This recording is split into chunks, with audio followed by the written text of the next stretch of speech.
देहरादूनको गढीक्यान स्थित एउटा पवित्र मन्दिरको नाम हो तप्केश्वर मन्दिर, जसलाई भगवान महादेव मन्दिरको नामले पनि चिनिन्छ।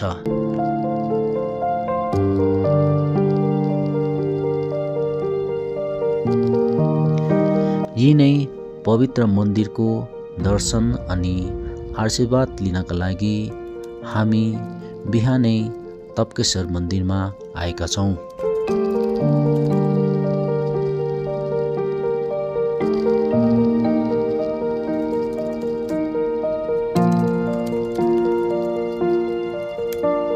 यो तप्केश्वर मन्दिरको बारेमा पुराना किंवदन्ती कहानी यस प्रकार वर्णन गरेका छन्। पहिलेको द्वापर युगमा द्रोणाचार्य आफ्नो स्वास्नीसँग यस ठाउँमा बस्थे अनि तपस्या गर्थे। साथै उनका छोरा अश्वत्थामा यहीँ जन्मेका थिए।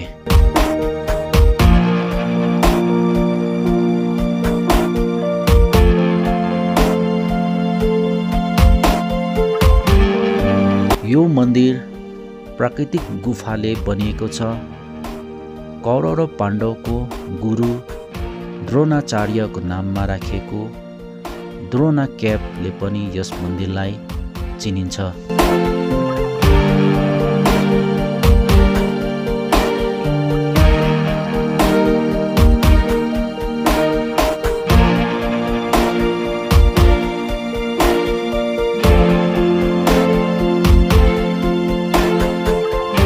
भनाइ छ, जब अश्वत्थामाको जन्म हुन्छ त्यस समय आमाले आफ्नो छोरालाई दुध पिलाउन सक्दैनन् र आफ्ना छोराका लागि दुध किन्ने सामर्थ्य पनि द्रोणाचार्यसँग हुँदैन।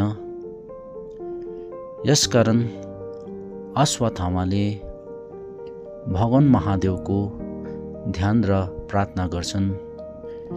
यही प्रार्थनाको फलस्वरूप शिवलिङ्गमबाट दुध चुन थाल्छ। यही दुध पिएर अश्वत्थामा बाँचेका हरे भन्ने कहानीहरू छन्।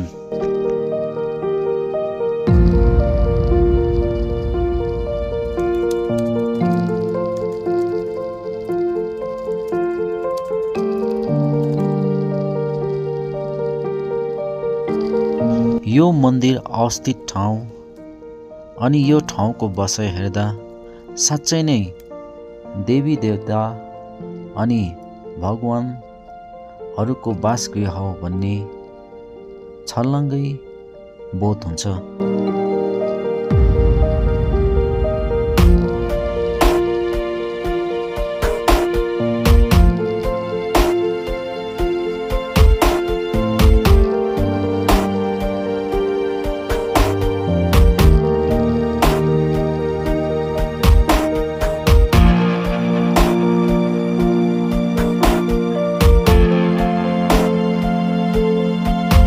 यो मन्दिरको गुफाभित्र ईश्वरको चमत्कारले गर्दा निरन्तर पानी तप्किरहनेको कारणले गर्दा नै यो मन्दिरको नाम संस्कृतमा तप्केश्वर राखिएको हो भन्ने इतिहास छन्।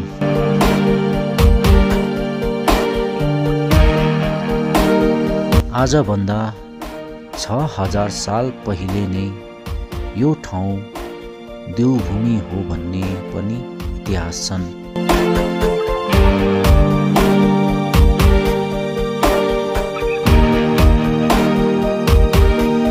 यति लामो पुरानो प्राचीन अनि पवित्र ठाउँको दर्शन गर्ने मौका पाउँदा आफैलाई नै धेरै खुसी र भाग्यमानी महसुस भइरहेको थियो।